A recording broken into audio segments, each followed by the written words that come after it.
Jabour Douahi, ici présent et que nous remercions très vivement de sa présence à ce banquet. Jabour Douahi étant un des grands auteurs, un des grands littérateurs, un des grands romanciers du Liban aujourd'hui. Je dirais que c'est un amoureux de la langue profondément, c'est ce qui pourrait le caractériser. De la langue arabe, il écrit ses livres, ses romans en langue arabe, mais aussi de la langue française et de la littérature française. Jabour Douahi, en effet, a une activité de critique littéraire, de spécialiste, de professeur de littérature française à l'université libanaise de Tripoli, près d'où il réside actuellement. Jabour Douahi étant originaire, comme je le disais tout à l'heure, de cette petite ville qui est Sgarta, avec lequel donc le département de l'Aude, comme je le disais, noue des relations étroites. Quelques mots peut-être sur Sgarta, oui, pour camper le paysage. Pour commencer, comme le monde est petit, je viens de rencontrer la représentante du département de l'Aude qui en sait bien de choses sur ma ville natale. J'étais très content de l'entendre parler à si longue distance de nos familles, de cette ville double que nous avons, qui est un phénomène un peu rare, peut-être dans le monde. C'est une ville double dans laquelle nous habitons. Nous faisons une sorte de transhumance sans troupeau, c'est-à-dire nous passons l'été en altitude, à 1500 mètres, et l'hiver dans la plaine, à 200 mètres d'altitude. C'est la même ville, je veux dire, c'est le même registre d'état civil. On est de la même ville, mais on habite dans deux lieux différents. Vous arrivez à comprendre, mais voilà, la même municipalité avec laquelle le département de l'Aude est en train de travailler, la même municipalité pour les deux villes, la même gendarmerie, mais ça se vit en été, en hiver à cause de la neige, et aussi en été, le village de la plaine se vide presque. Ça donne... Il y a une continuité urbaine ou pas? Ou c'est complètement, c'est à 40 km de distance. 40 km de distance. Mais ça fait des dépenses en plus. Dans le temps, nos ancêtres, nos grands-parents amenaient même certaines parties de mobilier, monter, descendre. Mais maintenant, tout le monde a son frigo, deux fois, son salon, tout. Voilà. C'est peut-être enrichissant, je ne sais pas. Mais c'est quelque chose. Et puis c'est une ville réputée aussi pour être une sorte de conservatoire de certaines solidarités familiales chrétiennes du Liban, qui sont aussi en fait proprement orientales et arabes, de ce qu'on appelle la famille. La famille au sens élargi, comme notre famille, les Douahi, c'est des milliers de personnes qui sont soudées par une forme de conscience commune de leur intérêt ou de leur chefferie ou des choses comme ça, qui se manifestent dans les élections avec force et qui se sont manifestées, on ne l'espère plus, dans des règlements de compte, dont je raconte des chapitres dans les livres, dans Louis de Juin. Mais quand même, c'est de bonnes gens aussi. Mais alors, les noms apparemment trahissent l'origine de la ville des personnes. Non. Douahi, on sait que c'est plutôt de Sgarta ou de cette région-là. C'est-à-dire que les familles Frangier, Douahi, surtout Mawad, surtout, c'est des familles de Sgarta. Tout le monde on est reconnaissable, donc dès qu'on dit notre nom de famille, dès que je dis mon nom de famille, on sait que je suis chrétien maronite de Sgarta. Tous les Libanais le savent. C'est pas facile. Tandis qu'Iman Ahmaidan, on ne sait pas d'où elle est. Heureusement pour vous. Alors comment un Douahi chrétien maronite de Sgarta c'est prendre la littérature française de telle sorte qu'il devient professeur de littérature française à l'université de Tripoli. Ça aussi, c'est le Liban. Le Liban dans le sens où depuis les années, depuis le milieu du 19e siècle, des missions françaises ou belges ou francophones de religieux se sont installés au Liban, religieux et religieuses, se sont installés au Liban pour apprendre, pour faire l'école, surtout en milieu chrétien. Moi, je vais m'attarder sur un détail. Ma mère a été à l'école chez ce qu'on appelle les Sœurs de Charité, fondées par M. Vincent, qui ont un établissement à Zgharta même. Cet établissement s'est agrandi et s'est bien développé au début du XXe siècle. Une religieuse française qui a hérité de ses parents, a demandé à ce qu'on convertisse, à vendre cet héritage, convertir en argent pour justement développer cette école et en faire ce qu'elle a été presque jusqu'à maintenant. Donc, nous avons autour de nous plein d'écoles françaises ou francophones. Entre autres, à Tripoli, les frères des écoles chrétiennes, fondées par Saint Jean-Baptiste de La Salle. Un peu sévères, mais quand même, ils ont bien élevés au français, avec le signal à l'appui. Je ne sais pas si vous savez ce que c'est. Le signal à la récréation, c'est-à-dire si on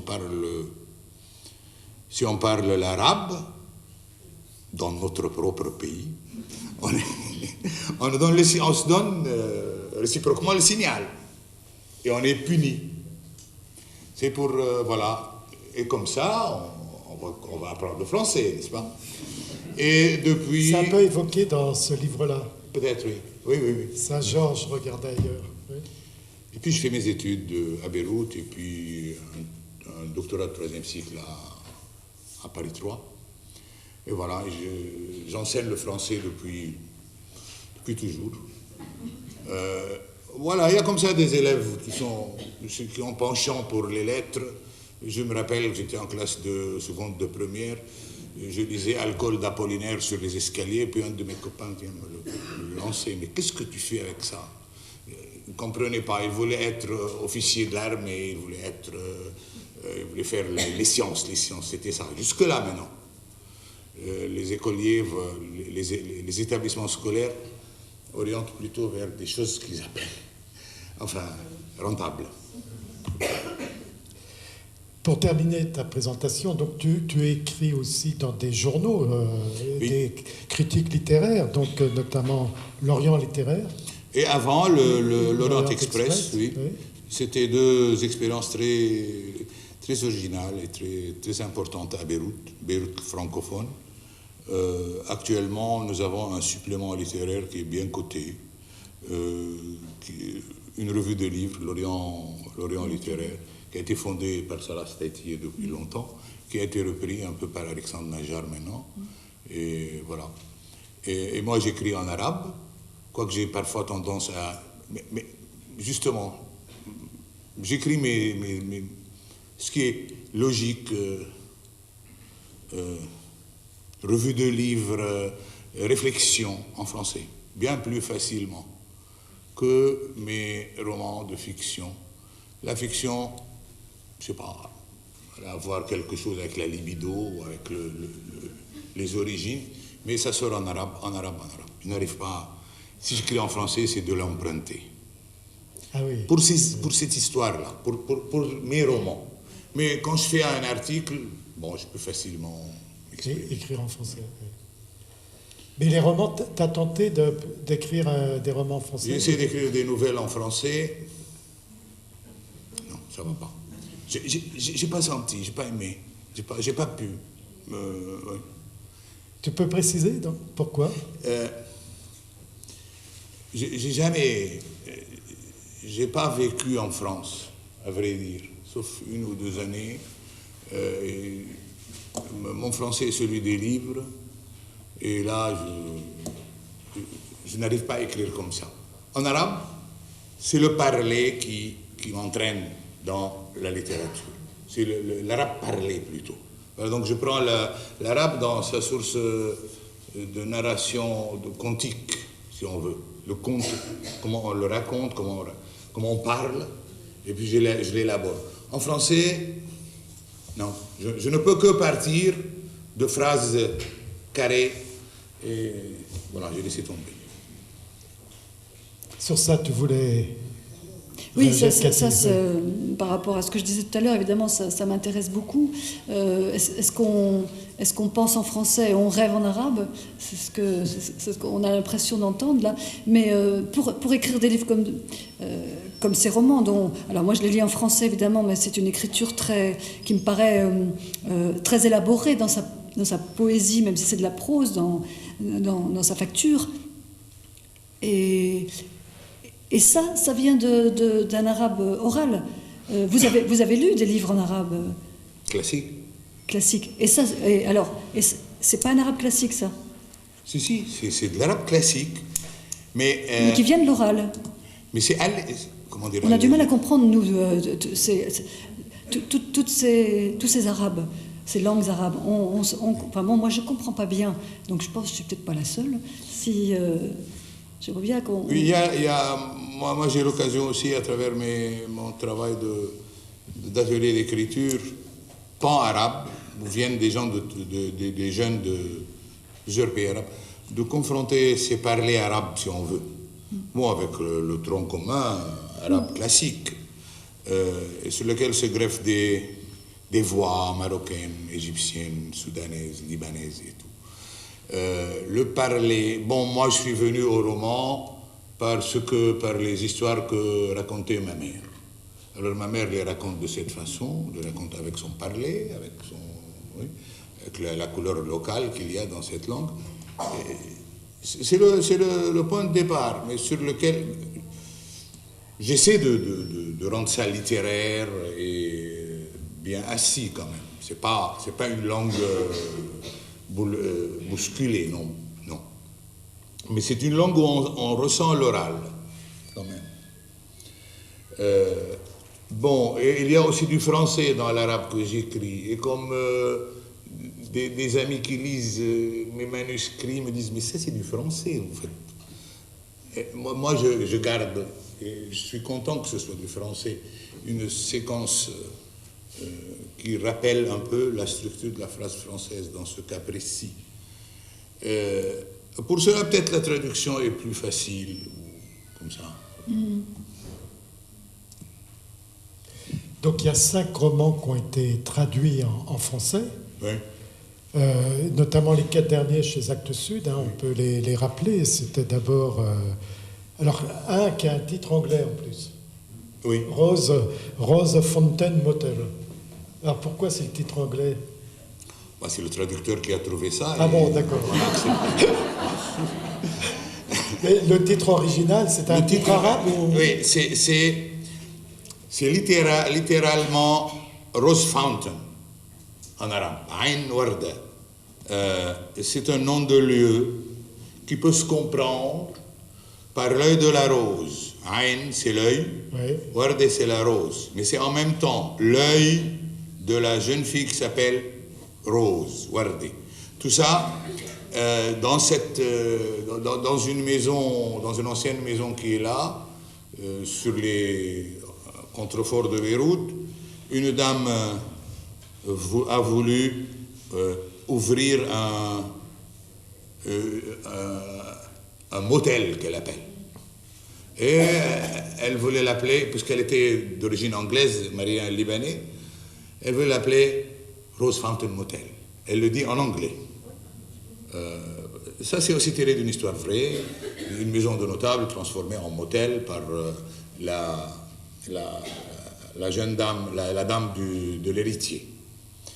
Et voilà, le traducteur a trouvé bon. Je ne sais pas si ça aide ou ça... Oui, mais en anglais, traduction française. En fait, c'est dans le texte, quoi. Ouais, oui, d'accord. Ensuite, est publié en français Pluie de juin, en 2010. Et bon, rapidement, Saint-Georges regardait ailleurs en 2013. Donc c'est autour d'une icône de Saint-Georges que le personnage central va découvrir quand il va aller vivre à Beyrouth. On y reviendra après. Hein. Et puis le dernier paru en 2015, donc récent, c'est Le Quartier américain, qui est un très très beau livre également, hein, sur lequel on va insister, hein, Cathy.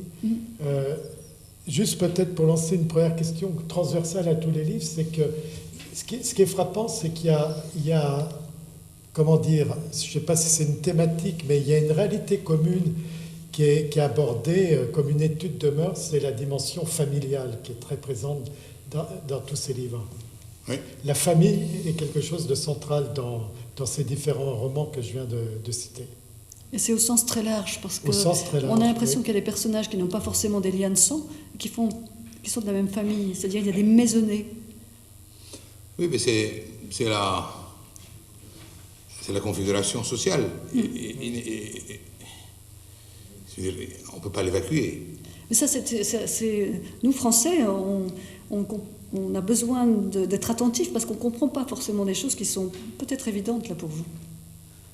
Sur ces configurations de la famille dans la société. C'est-à-dire les liens familiaux qui persistent dans la vie même adulte. Et l'appartenance. Ben oui, c'est ce qu'on appelle les identités. Les identités au Liban se déclinent sur plusieurs niveaux, mais le dernier qui serait l'individu citoyen serait un peu quand même une figure de l'esprit possible dans quelques quartiers de Beyrouth, et c'est tout. Pour le reste, c'est maintenant surtout en période d'élection municipale, c'est ce qu'on appelle l'émergence des familles. Les représentants des familles, même les partis politiques disent on voudrait former des listes qui auraient l'aval des familles. Le mot famille revient de manière dramatique tous les jours. Les familles, c'est quoi les familles? Bon, moi j'en sais quelque chose, comme je viens de vous le dire. Je suis d'une famille où, voilà, il faut qu'elle soit représentée au Parlement, il faut qu'elle soit représentée à la municipalité, dans le système de distribution des biens. Mais même au niveau ménage, au niveau... il y a, je crois, des rapports qui sont un peu solides, qui résistent parfois, mais il y a quand même des inimitiés, des frères qui se disputent. Et qui se disputent. Je connais un roman d'un Libanais brésilien, Milton Hatoum, où il parle de cette dispute de deux frères libanais. Je crois que le roman s'appelle Les deux frères, d'ailleurs. Oui. Et bien, c'est comme ça. C'est pesant. C'est difficile de dire à quelqu'un, je m'appelle Pierre, et s'arrêter. La question reste en suspens. Pierre quoi? Disons, Hassan quoi? Il faut. Et la suite vient. D'où?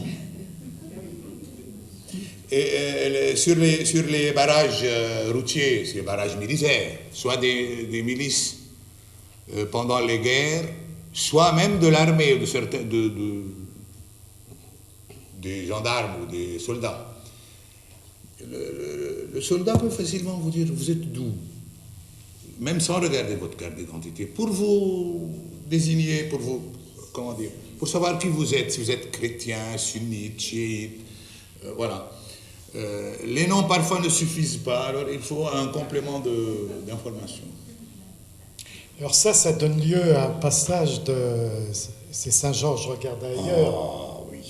On peut le résumer parce que c'est exemplaire de cela.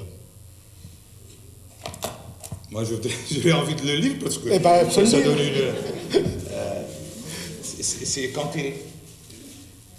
Quand l'officier, quand il y a eu dans le village une agression d'un officier... au début, oui. Oui, au début, oui. Ça, c'est joli. Hein. C'est peut-être réel même.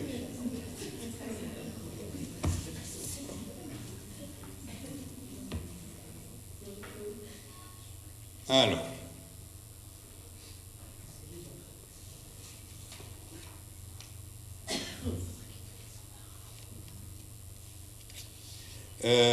Il y a eu une fois dans notre village une histoire de personnel de mœurs, un officier qui était, une femme qui trompait son mari avec un officier d'armée.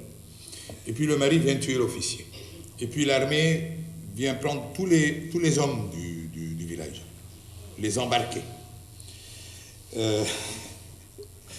L'homme ayant pris la fuite à travers les hautbois de pin, l'armée reçut pour ordre d'arrêter tous les hommes adultes du village, de sorte que des soldats firent monter de force dans les fourgons en les houspillant brutalement les citadins en villégiature qu'ils trouvaient sur leur chemin. Nous sommes dans notre village de la montagne. Et puis un monsieur de chez nous, voilà, va tirer sur l'officier qui l'accusait d'être l'amant de sa femme. Alors l'armée embarque tout le monde, tous les mâles, y compris des estivants. Ils eurent beau protester qu'ils étaient étrangers et qu'ils ne passaient que l'été au village. Le capitaine, un druse de la région du Chouf, pensa qu'il mentait pour se tirer d'affaire. Alors qu'il ordonnait au chauffeur de son fourgon de démarrer, un villageois crut bon d'intervenir en expliquant aux militaires que s'il avait le droit d'envoyer en prison les gens du village, il devait relâcher les estivants parce qu'ils n'étaient pour rien dans cette histoire. Mais cela n'ébranla pas le capitaine, ce n'est que lorsqu'il vint à l'esprit d'un des captifs de lui donner son nom, Abdelmajid, ainsi que celui de son père, Ahmad, tout comme celui du camarade assis à côté de lui, Mohammed Ali, que l'autre se rendit compte de sa méprise. Il demanda à voir toutes les cartes d'identité, et les ayant vérifiées, il relâcha les musulmans au milieu de la route. Ils furent obligés d'attendre que les automobilistes les reprennent. Voilà, c'est comme ça qu'on se repère, qu'on se culpabilise, ça arrive. Oui.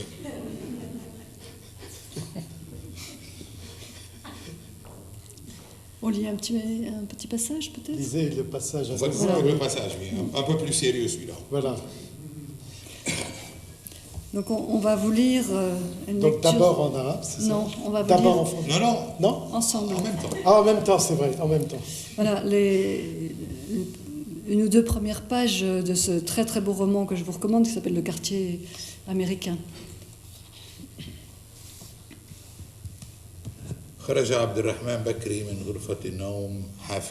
Ne trouvant pas de quoi se chausser pour se protéger du froid du carrelage, Abdelrahman Bakri est sorti pieds nus de sa chambre et s'est hâté vers les toilettes d'un pas brinque-ballant. Avec l'âge, ses besoins naturels matinaux se font de plus en plus impérieux.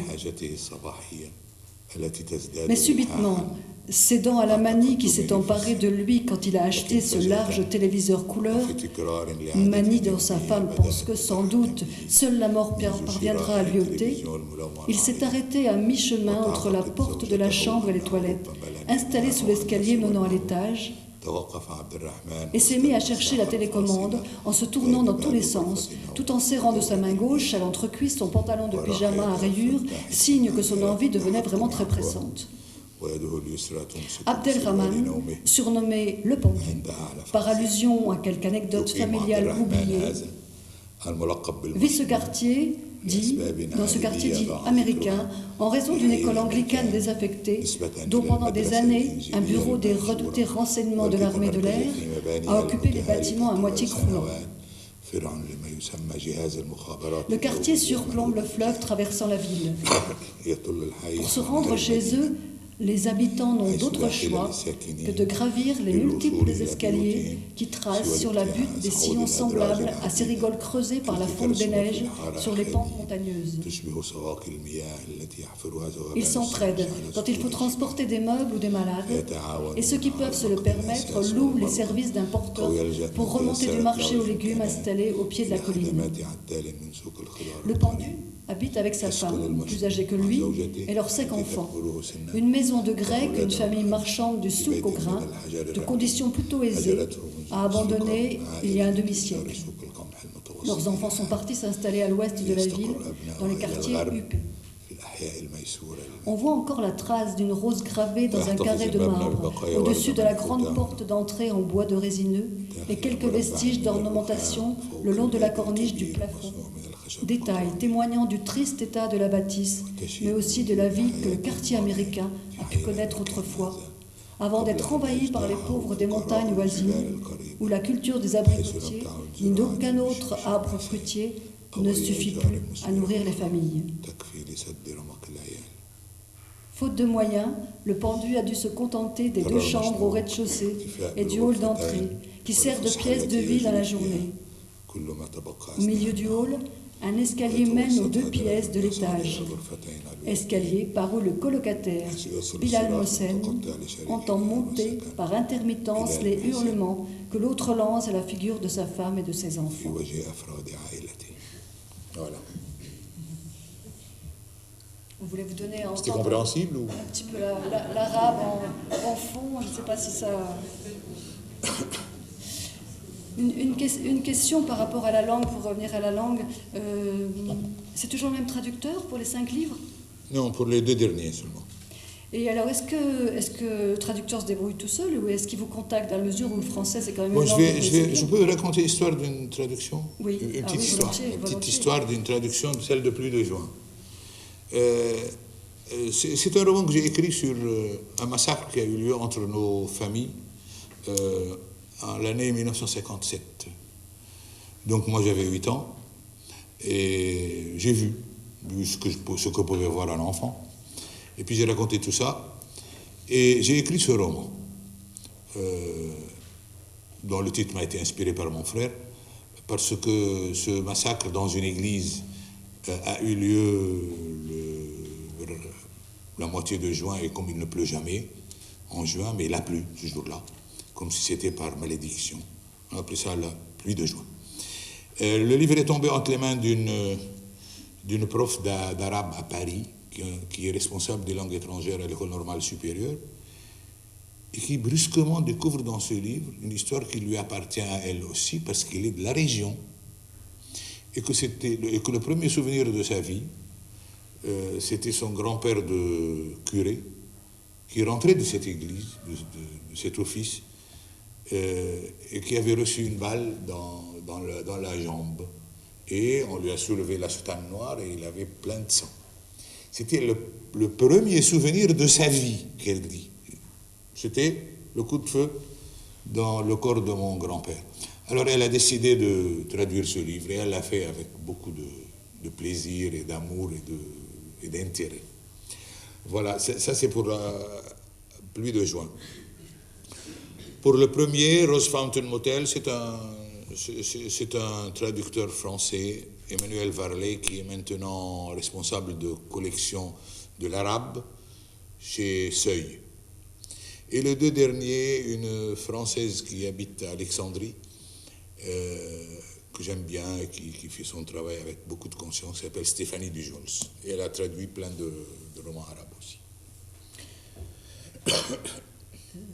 Quand je repense aux familles, justement, et cette personne-là qui trouve dans un de vos livres une histoire qui lui est propre, qu'est-ce que dit la famille de tous ces livres? Qu'est-ce que dit la famille? Parce que là, vous savez, si vous voulez parler du bonhomme lambda, comme ça, organique, eh ben, il est content d'un certain succès littéraire de l'un des membres de sa famille. Ça, sans trop regarder sur le contenu, quand même. Mais quand j'ai remué un peu avec mon roman des histoires passées, il y a eu des grains.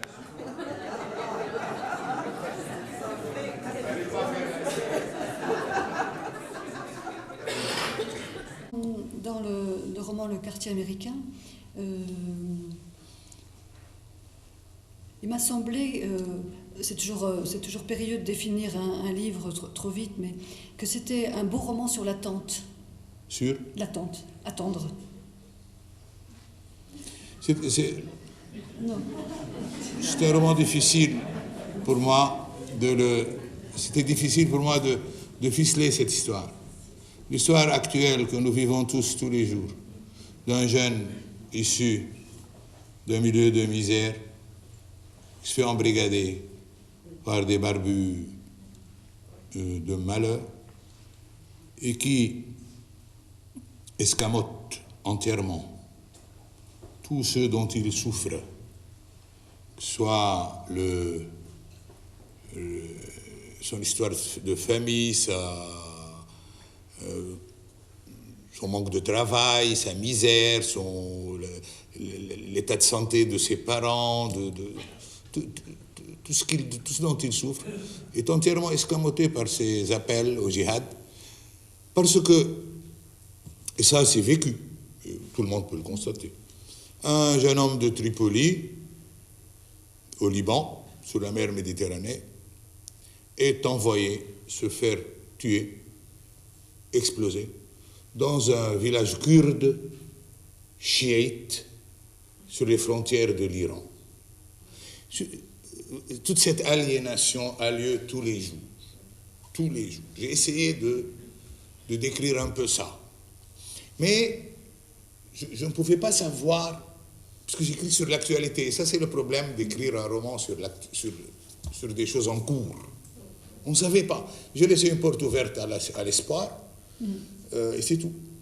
Je ne peux pas, je ne sais pas. À l'espoir, et je dirais même à la vie, en fait. Oui, ce qui est frappant dans ce livre, qu'on peut peut-être résumer, enfin, c'est la vie d'un quartier très pauvre, de banlieue, comme on dirait ici, de Tripoli, où les gens sont pauvres, sont dans la survie, il y a beaucoup de chômage, les familles sont un peu décomposées, ou oui. Elles existent, mais en même temps, elles sont un peu brisées. Donc, il y a ce tableau qui est pas gai, qui favorise, qui est un terreau pour une radicalisation, comme on dit, de jeunes qui partent au djihad.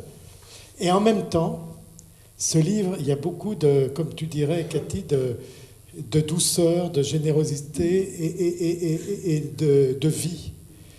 Et alors, je ne sais pas, on ne peut peut-être pas raconter ce qui est vers la fin, quand même. Non, mais, c'est beau, la fin. Oui, mais c'est très beau, pourtant. La fin, c'est très beau. La fin est très belle, ah, parce oui, que... elle est très, très belle. Non. Voilà, donc tout le monde le lit, hein. Bon. Oui, mais même la description de la misère n'est pas... C'est ça la magie de la littérature, c'est que l'écrivain prend soin du lecteur, une fois encore, il dit ce qu'il y a à dire, mais dans une poésie, et le lecteur n'est pas malmené par les choses difficiles.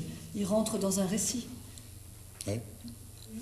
C'est ça. Comment dire la misère, comment dire la crudité des choses, et en même temps que ce soit... la clé de tout cela, c'est parvenir, moi, bon, chrétien, de culture, et pacifiste de vocation, malgré tout, comment aimer ces gens-là dont on parle. Comment aimer ce fils d'Ismaïl qui va partir pour l'Irak? Je suis arrivé à l'aimer quand même, quitte à ce qu'il me tende la main et à ce qu'il renonce à la fin à son projet. C'est tout. Sinon, je n'aurais pas parlé de lui. Enfin, j'aurais changé de personnage. C'est cette tendresse, je crois, oui, qui fait que même la misère devient un peu lisible. Mais alors, pour écrire, dans un roman, développer un personnage, lui donner corps et âme, c'est pas possible de le haïr d'un bout à l'autre en tant qu'auteur. Oui, justement. Ouais. Non, je ne crois pas. On ne peut pas le haïr, non, on ne peut pas. Il faut pouvoir l'aimer. Il faut à un moment donné, oui. Il faut beaucoup de sympathie, des fois. Mais on peut lui assigner un rôle ravageur parfois, mais quand même, il faut le comprendre, il faut rentrer dedans, il faut s'en savoir quelque chose, bien sûr. Oui, et puis ça permet au lecteur de le faire aussi. Oui, ça suit. Et c'est tout l'intérêt de la littérature, c'est que tout d'un coup, le lecteur se trouve dans une position, il peut pas haïr. Tout d'un coup, je ne vais pas dire qu'il comprend, mais il ressent les choses, et là, c'est là qu'il apprend. Mais c'est tout l'artifice de l'écriture. Oui. C'est l'auteur lui-même qui imprime cette tendance affective. C'est une question très chrétienne, ça, savoir comment aimer son ennemi. C'est pas un ennemi, c'est l'ennemi de lui-même. C'est l'ennemi. Oh là là. Est-ce que vous avez d'autres livres Mais là, le Tripoli, du coup, s'est calmé, et, comme si ce roman avait été pour quelque chose. Mais ça a été lu par des jeunes proprement visés par le roman, que je mets en scène. Une association qui réunit des gens du quartier avec une ancienne étudiante à moi qui a amené le livre et qui a distribué des copies à une centaine de jeunes de quartiers chauds et pauvres de Tripoli. Puis on a discuté. C'était un moment surréaliste. Il me disait, comment vous savez que le frère du kamikaze se réjouit? Parce que moi, dans mon bouquin, à un moment donné, Al Jazeera, la télévision, montre le monsieur là, en récitant son testament. Il ne mourra pas, mais la nouvelle arrive dans le quartier comme quoi il est mort. Alors on fait des calicots, le martyr. Il est célébré. Le frère est très content. Il est le frère du martyr. Ils m'ont dit, nous avons un joueur de foot dans le quartier qui a été se faire tuer, et son frère était très content. Il était heureux d'avoir un frère. Moi, je leur ai dit, et la mère? Ils ont dit non, la mère, non. Elle était quand même descendue. Parce que des fois, certaines télés, les Palestiniens l'ont fait, le Hezbollah le fait, et même, je sais pas, comme quoi la mère du martyr est censée être fière. Et le dit. Mais ça, je sais pas. Je crois que c'est inhumain quand même. Voilà.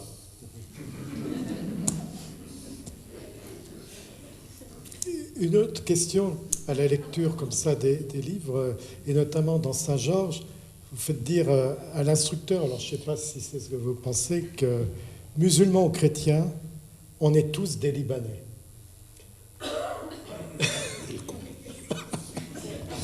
Authentique. Oui, il y a comme ça une langue de bois, oui. Donc, c'est pas à propos de l'auteur. Mais pas du tout, c'est le propos le plus... Voilà. Donc, Libanais... Au moment même où on s'entretuait, il le disait. Oui, tout à fait. Ouais. Comme ça, Mais alors, c'est quoi être Libanais pour l'auteur? C'est pas, mais je l'ai déjà dit à propos de Mme Barrault, qu'elle a parlé du Liban d'une manière quand même non stéréotypée. Le Liban, la mixité, le pape lui-même dit le Liban est un message, le Liban pluriel, le Liban miroir du monde. Je ne suis pas sûr de tout cela, c'est facile. Et puis, bon, il y a quelque chose au Liban que et cet équilibre tend un peu à décliner. Les chrétiens et les musulmans peuvent se regarder en face dans un seul pays et avoir les mêmes droits et dialoguer s'ils veulent ou s'entretuer s'ils veulent. C'est ça un peu le Liban où il y a une possibilité. C'est-à-dire que moi je suis de Zgharta, une ville chrétienne. Je descends à Tripoli, je suis en pleine possession de mes privilèges de citoyen libanais. Et celui qui est en face de moi aussi. C'est-à-dire, on n'est pas... ce n'est pas le cas d'autres minorités ailleurs dans le monde arabe ou en Orient. Ça permet un face-à-face, une sorte de possibilité de dialogue, de vivre ensemble, là, on n'a pas aimé. Et, pourtant, je viens de signer un appel, l'appel de la Méditerranée pour le vivre ensemble. Vous me donnez des idées, je vais me... C'est l'appellation exacte, c'est ça? Ah oui, l'appel de la Méditerranée pour le vivre ensemble, bon, au vu de ce qui se passe. Le Liban, voilà, je ne sais pas ce que c'est qu'un Libanais. Un Libanais, ça a été formé, et c'est pas mauvais qu'un pays se forme. Tous les arabisants, les partisans de l'arabité, comme on les appelait, les nassériens, les bassistes, pro-syriens ou pro-irakiens, certains, comment on appelle le parti, imaginez un nom de parti, le Parti national syrien, qui est au Liban, s'appelle le Parti national syrien. Tout ça considère que le Liban est une fabrication de la France et de l'Angleterre dans un accord célèbre appelé le Sykes-Picot. Et ils en veulent à ce pays d'avoir été ainsi, disons, rafistolé à un moment donné, il y a déjà 100 ans, et que ça cloche des fois. Et que le Liban doit faire partie d'un univers plus large, d'un horizon plus large, d'une arabité, ou d'une syrianité, ou d'une, je sais pas. Et voilà. Tout ce qui se passe maintenant dans le monde arabe donne raison à ce petit pays de rester tel qu'il est, quand même, et d'essayer de se consolider. La tâche est ardue avec des responsables politiques de petite taille en général qui se succèdent au Liban. Voilà. Tout ce qu'on peut dire, on va parler politique. Oui, mais il y a la politique, mais il y a la vie quotidienne. Oui. Et dans la vie quotidienne, il y a bien un vivre ensemble. Il y a tous ces gens de confessions différentes travaillent ensemble aussi. Oui. Et donc c'est peut-être ça, le vivre ensemble, c'est aussi du quotidien, et c'est ce qui peut cimenter une idéologie plus... Oui, mais la chose publique est vraiment capable de séparer l'inséparable, si on veut dire. C'est-à-dire quand vous avez des quotas à tous les niveaux, des quotas de fonctionnaires, des quotas d'élus, de l'argent donné, tout est ainsi façonné de manière à ce que nos enfants, une nouvelle génération viennent avec des idéaux comme ça, et puis ils sont systématiquement déçus et désolés, et ils rentrent dans les rangs de cette formule. Je sais pas. Mais Beyrouth, quand même, vous en parlez de la culture. À Beyrouth, il y a une renaissance continue des arts, des lettres, il y a plein d'écrivains, il y a des gens qui font du théâtre, du cinéma, comme on verra ce soir, des peintres, des musiciens, profitant encore toujours d'un brassage. Actuellement, les déplacés syriens, des exilés irakiens qui viennent contribuent aussi. Ils ne sont pas tous tous ceux qui ont quitté la Syrie ne sont pas tous des gens qui vont habiter dans les tentes, quand même, pas des pauvres. Il y en a qui ont fait des études, il y en a qui viennent s'installer et qui contribuent aussi à un beau mouvement culturel que je crois existe au Liban actuellement.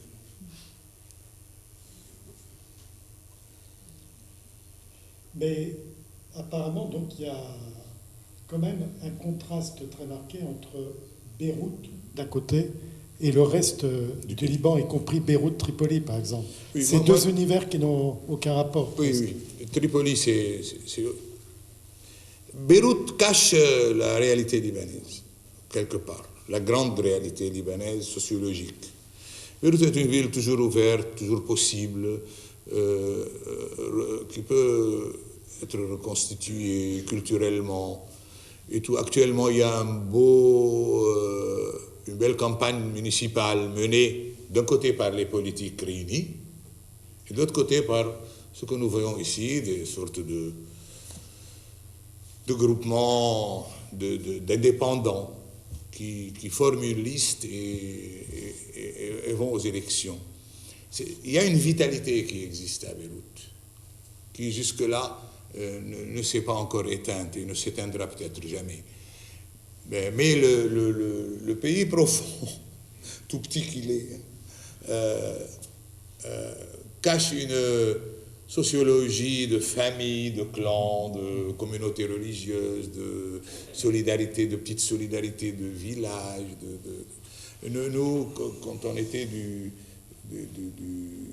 on venait du Liban Nord, avec nos familles écrites sur le front,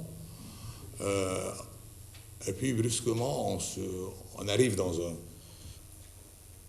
on comprend que dans un patelin comme le Kisrouane, qu'on croyait être une forme, un espace avancé du Liban, eh bien, tout se passe aussi, mais avec moins de violence, mais sur des bases familiales de distribution de pouvoir municipal, électoral et tout.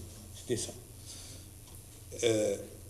Feu Samir Assir, notre ami et martyr, a écrit un très beau livre sur Beyrouth qui explique ce phénomène dont je vous parle là. L'histoire de Beyrouth, et qui est l'histoire. Le Liban, c'est une ville au Liban qui est différente, je crois.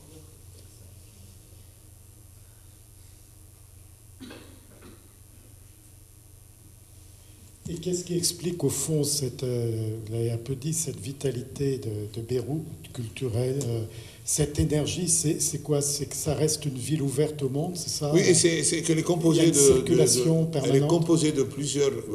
C'est-à-dire, pour vivre, les Tripolitains peuvent vivre sans vivre ensemble. Ils sont majoritairement sunnites, ils vivent. Peut-être ils végètent, je ne sais pas. Mais à Beyrouth, il faut qu'il y ait un espace commun. Parce qu'il y a d'un côté le Beyrouth chrétien, de l'autre côté le Beyrouth sunnite, le Beyrouth chiite, il y a la communauté druze qui est aussi, et il y a plein d'étrangers, de gens du voisinage, des universités, des journaux, des clubs, des musées. Tout ça parvient à créer un espace de développement culturel possible. Et ça, c'est Beyrouth. Elle est faite comme ça. Si Beyrouth était une ville mono-communautaire, eh ben, il n'y aurait plus rien à dire. Ça devient... Et d'un autre côté, on n'en a pas parlé, c'est évoqué beaucoup dans un certain nombre de romans aussi, pas tellement les vôtres un petit peu, mais il y a une diaspora incroyable des Libanais. Il y a beaucoup plus de Libanais qui vivent à l'étranger que de Libanais. Rabbi Azeber a écrit des livres sur l'immigration, qu'on appelle l'immigration, oui, la diaspora. Et de l'intérieur, ça se vit comme un élément de vitalité ou comme une perte? Bon, il y a tout un discours officiel sur la diaspora libanaise qui est vite tombé à l'eau quand même. Comme quoi c'est une quête de, je sais pas quoi, d'horizons nouveaux, alors que c'était des départs massifs, bien datés, concomitants avec des conflits armés, avec la Première Guerre mondiale, en 1860, la guerre civile, Première Guerre civile, Deuxième Guerre civile. Le Liban a connu des flux d'immigration à cause des guerres et du besoin économique. Et puis après, on peut en faire ce qu'on veut. On peut en faire une légende, on peut en faire un... Oui, c'est ça la littérature aussi, peut-être. Oui.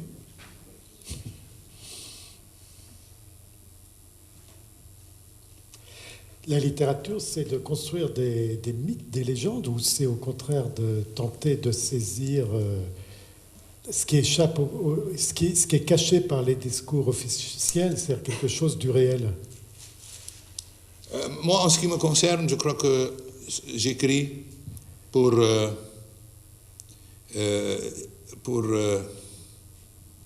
essayer d'élever d'élever des personnes de la médiocrité où ils sont, où nous sommes tous. La vie est médiocre, la littérature crée une sorte je sais pas, un aura. Et ça, je l'ai touché du doigt, dans ce sens. J'ai fait d'abord un recueil de nouvelles. J'ai écrit sur des gens que tout le monde connaît dans mon village. Des gens, la petite marchande de la brouette qui était à côté de l'école, l'institutrice, je ne sais pas qui, le monsieur. Puis j'en ai fait des personnages dans des nouvelles plutôt bien écrites. Les gens viennent me dire, mais pourquoi vous parlez de ça? À quoi bon? Mais ils refusaient l'idée qu'on puisse parler de gens de ce calibre, de ce niveau. Je ne sais pas comment ils regardaient le monde. Mais moi, par exemple, j'ai écrit un roman sur Tripoli. Bon, je vais vous dire, Tripoli, dans la réalité du concours quotidien, de la côte, est une ville quand même sans grande envergure pour moi. Sans grande envergure. C'est une petite ville comme ça, avec des problèmes locaux. Beyrouth est plus passible de mythologie. Là, j'ai essayé de relever un peu mes propres sentiments vis-à-vis de cette ville, où il y a vraiment quelque chose de médiocre. Des gens réputés, bon, une culture de l'économie, pas de vie de nuit, rien. Il n'y a plus de cinéma. Tout ça... il y a combien d'habitants aujourd'hui? 400 000. 400 000. 500 000. Mais là, dans le roman, j'ai essayé de me laisser aller à construire quelque chose qui dépasserait ça. Je ne suis pas chercheur, on peut être fort. La littérature peut ainsi relever, je crois. Du moins, rendre la vie plus possible aussi. Et en même temps, notre littérature libanaise est le meilleur. Nos romans libanais, tous ceux et celles qui sont présents ici, les Libanaises surtout, c'est la véritable histoire du Liban. C'est la véritable histoire du Liban. On n'est jamais arrivé à faire un livre d'histoire sur l'histoire contemporaine, parce qu'il y a tellement de différents. On fait des comités qui n'arrivent pas à rédiger un livre. Même s'ils arrivent à rédiger, ils rédigeront quelque chose en langue de bois. Mais les romans sont la véritable histoire du Liban actuel. Et tout y est dit, tout y est parcouru, tout y est exploré dans tous les sens. L'histoire de la femme, l'histoire des émigrés, l'histoire des miliciens, le sniper, je ne sais pas qui, tout. Mais ces romans contemporains sont lus à l'école ou à l'université? De plus en plus d'instituteurs, d'institutrices, de professeurs d'université essaient d'introduire un peu cette littérature contemporaine, mais il en faut encore plus. C'est surtout des initiatives personnelles. Dans le programme, c'est encore ignoré toute cette littérature qui date déjà depuis 50 ans. Non. Le programme, c'est Gibran. Ah oui, oui. Et quelques noms aussi, bien sûr. Il n'y a pas de cours de littérature contemporaine? Dans les universités, oui. Oui, mais pas avant. Mais je crois que, par exemple, dans une institution très grande comme l'université libanaise, ces cours sont rares. Ne sont pas évidents. Il y a une culture de la littérature arabe au Liban qui assume tout l'héritage arabe. Alors là, la place du Liban et de la littérature contemporaine libanaise est encore plus minimisée. Mais bon, on est souvent invité dans des écoles, pour parler devant des élèves. Mais ça va. Il y a quelque chose qui finira par venir quand même. Et les éditeurs? Les éditeurs au Liban? Bon, les éditeurs, oui, c'est une ville, Beyrouth, où les meilleurs livres s'impriment. Les éditeurs libanais sont très recherchés par les écrivains arabes. Bon, il y a le Caire et Beyrouth. Après, vous voyez, les autres capitales ne sont même plus fréquentables. Mais c'est là, oui. Tout à l'heure, vous me disiez qu'il y a de plus en plus de livres de littérature arabe. Oui, le roman connaît une floraison inédite. Moi, je suis un peu placé pour le savoir. Je dirige un atelier d'écriture de romans, ainsi intitulé, pan-arabe, c'est-à-dire les candidats viennent de tous les pays arabes. Nous réunissons ces candidats, non pas ces candidats, les lauréats. Nous les réunissons 3 fois par an, chaque fois 10 jours, un brainstorming autour de leur écriture et de l'écriture de leurs amis, tout ça. Et nous constatons l'évolution de leur travail et du roman, et en fin de compte, l'association AFOC, qui fait le projet, se charge de publier ces romans.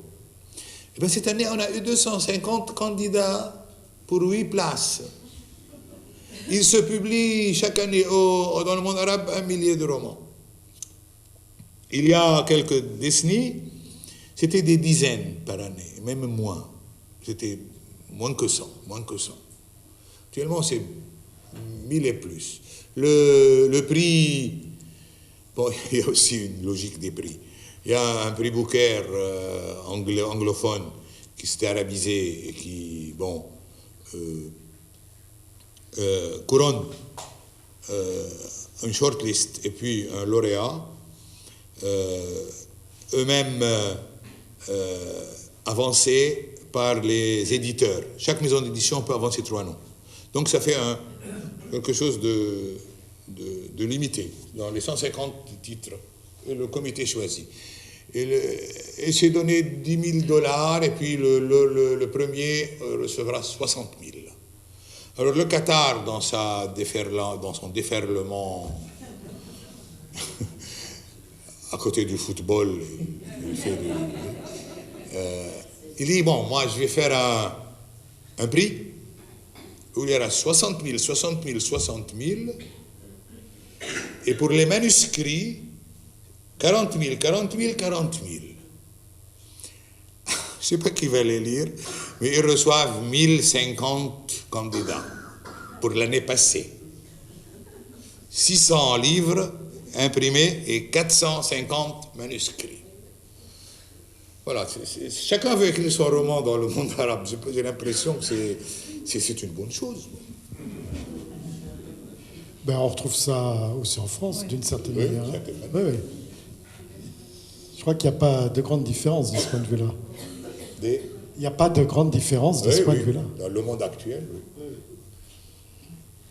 Mais c'était la poésie, et puis maintenant c'est le roman, mais carrément. Carrément, la poésie, c'était la langue arabe, c'était la poésie. Et actuellement, ça y est, il n'y a que les poètes qui se recyclent dans le roman. Plein de gens qui écrivaient les poésies et qui veulent maintenant écrire des romans. Eh bien, c'est un genre, c'est le genre monde, là. Oui. Cela dit, est-ce que c'est seulement une raison, je dirais, de marché? Non. Il y a peut-être une raison plus profonde, oui, quand même. Oui. Les émergences d'individualité, oui. Même si on raconte l'histoire de sa communauté, mais on est nous-mêmes là, le narrateur. Des femmes qui écrivent, oh là là.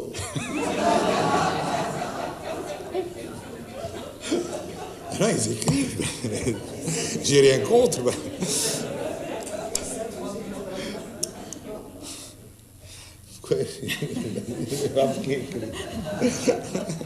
Mais alors, Cathy a fait allusion tout à l'heure dans ses propos. On a le sentiment quand même que les jeunes générations de romanciers, qui sont d'ailleurs plus facilement féminines, écrivent des textes qui se sont quand même pas mal arrachés au poids des traditions du clan. C'est ce que je constate aussi dans ces candidatures. Les projets de romans, et il faut le savoir, pour notre génération aussi, qui a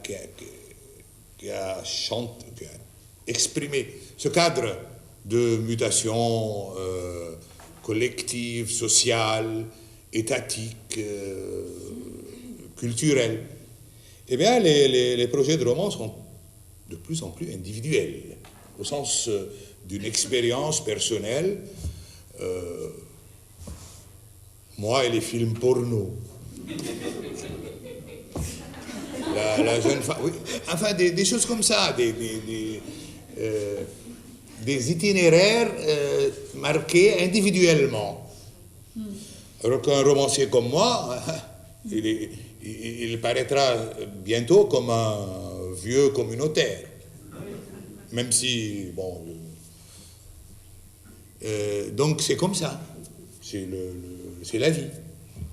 Même si dans tes romans, c'est pas ça l'essence du roman, c'est vraiment la confrontation entre une liberté individuelle, oui, ou un destin individuel qui veut s'orienter, et une destinée collective.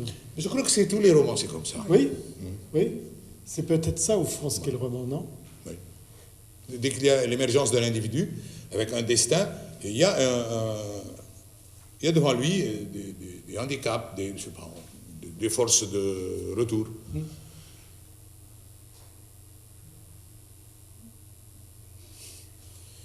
Ça va.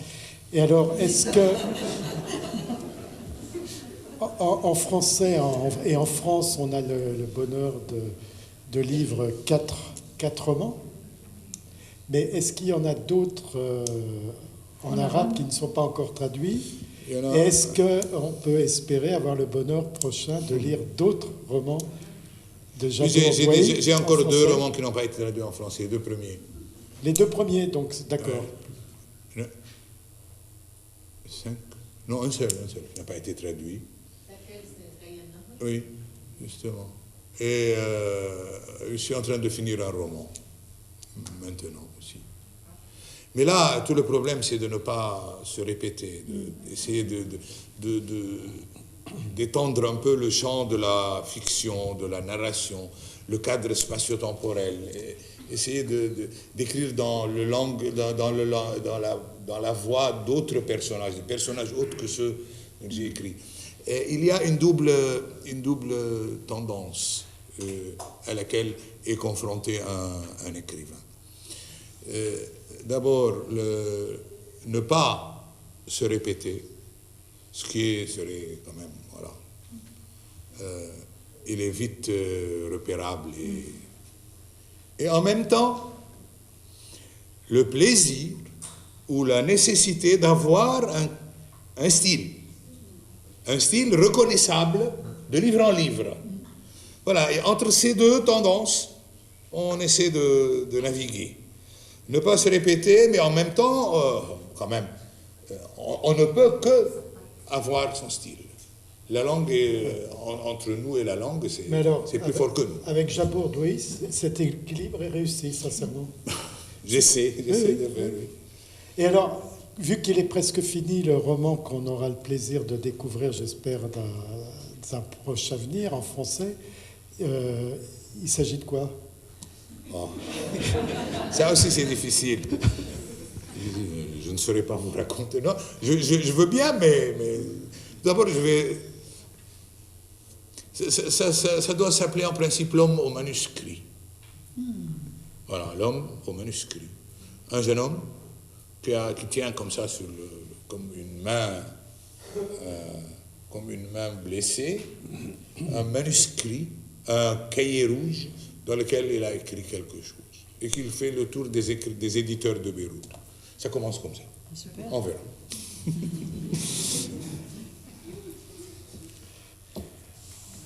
Peut-être y a-t-il des réactions de 3 questions. On a 5 minutes, pas plus, et puis après on fera une pause en remerciant vivement Jabour Douaï. Mais quelqu'un... Oui? Je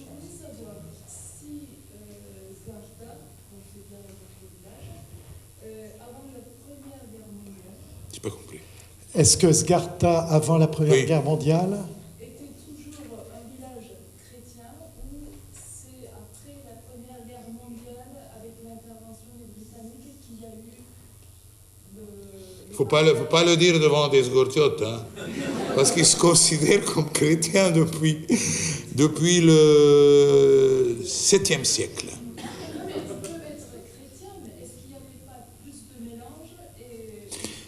Vous connaissez Zgarta Ehden? Ah non, c'est ça. Donc, si on parle... Non, parce que l'emplacement de Zgarta est plus récent. Tandis que les Maronites étaient plus confinés dans la montagne. Et grâce à certaines circonstances politiques, sociales, ils ont élargi leur domaine d'implantation. Ils sont descendus dans la plaine vers ce qu'on appelle Zgarta. Mais eux-mêmes, les Zgortiotes, non, ils ont toujours vécu comme ça. Ce sont des Maronites. C'est le seul village, la seule grande ville. Bon, il y en a peut-être d'autres. Mais on raconte une histoire. Je vais vous la dire pour vous répondre. Que quelqu'un vienne à demander s'il y a une mosquée à Zgarta. Alors quelqu'un lui dit, mais il n'y a même pas une église orthodoxe, comment voulez-vous qu'il y ait une mosquée?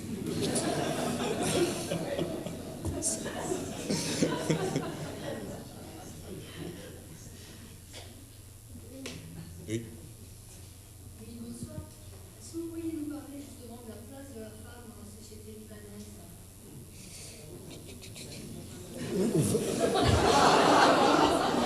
Poserez demain la question à Iman. voilà. Mais je crois qu'il y a de tout au Liban. Il y a de tout. Il y a de tout. Il y a des femmes très libérées, des femmes... Bon. Et puis il y a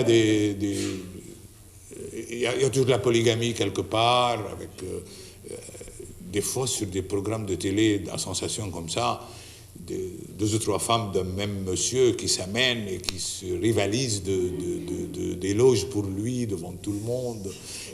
Moi je l'aime, on se le partage selon un système comme ça. Il y a tout. Le Liban est vraiment mosaïque. Et je ne peux pas dire qu'il y a une femme libanaise. Il n'y a pas de femme libanaise. Il y a une infinité de possibles libanais. C'est une société très diverse. Même si elle est en général un peu familiale, un peu communautaire, comme on a dit au début, mais quand même, les spécimens féminins sont innombrables. Il fallait le chercher. Hein.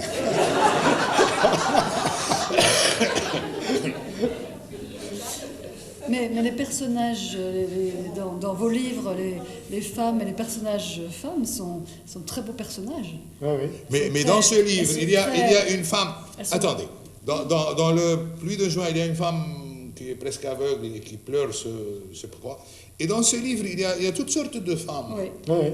Il y a la peintre abstraite, il y a la femme au village qui couvre son... Il y a tout. Oui, mais ces personnages féminins sont très très beaux aussi. Hein. Oui. Et aussi là, il y a... Là aussi, Intissar, elle est magnifique. Je raconte les histoires de femmes parce que on est entouré de femmes et de toutes sortes, franchement. Peut-être que leurs histoires sont plus intéressantes. Ah oui, peut-être. Enfin, je ne peux pas. Yallah. Allez, une dernière question, puis après on va en rester là. Et...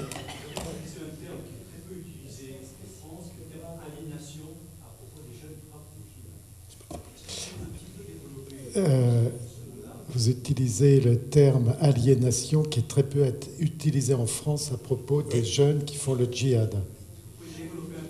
Oui, moi j'ai écrit dans ce roman le parcours d'un djihadiste que je diviserai en deux parties. Sa vie réelle dans une société, la misère, le chômage et tout, et ce qu'il voit, c'est révoltant, vraiment c'est révoltant, de vivre dans une telle misère. Et puis, ce qu'on lui fait faire, ou ce qu'il accepte de faire, en réaction, en prolongement de cela. C'est ce que j'appelle l'aliénation. Le détournement le détournement. C'est très intéressant. Ou une fausse conscience de ce qu'il est. Ça sort vraiment de... Ça, on l'a hérité du marxisme. Et puis... Oui, oui. Et ça sort du faux débat, du débat stérile en France, par exemple, où il y a ceux qui sont alors, dans la justification sociologisante de tous les actes, disons, terroristes, et ceux qui condamnent sans vouloir comprendre.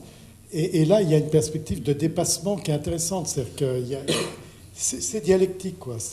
Bien sûr, il faut prendre la chose en son milieu. Tous les profils qu'on a vus à la télé, qui étaient là impliqués dans les attentats de Paris ou de Bruxelles, ont une jeunesse, une adolescence de ce genre-là. Et puis, qu'est-ce que ça a à voir? On se demande. Il se venge sur qui? Sur lui-même, sur les gens attablés en terrasse, sur des usagers du métro. C'est ça ce qu'on appelle l'aliénation. Ou intervenir, comment intervenir. Voilà, là, ça c'est un vaste programme. Eh bien, on va en rester là. Merci beaucoup, Jabour.